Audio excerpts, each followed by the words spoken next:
Hi guys, welcome back to the Nitro Learning Python course, and today let's talk about some good resources for Python.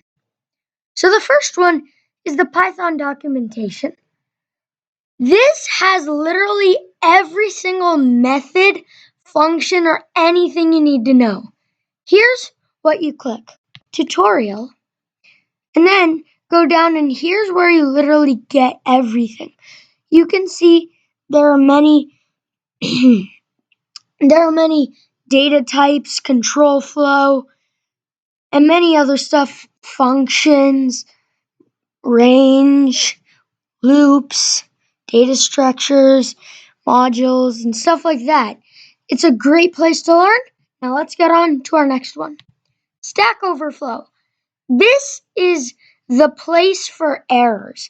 If you're having an error and wonder how you fix it because the error is very confusing, I once had this ridiculous error.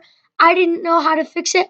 I went on here and I noticed many people had the same problem, and then I easily fixed it. Now, the last source, this is Google. This is how you get it. Let's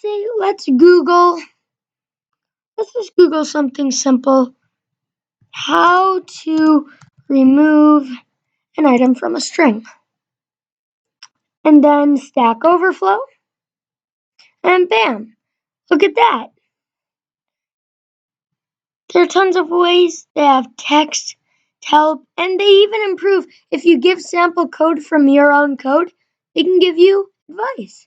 So, that's all there is to it. I hope you learned something. And as always, this was Nitro Learn.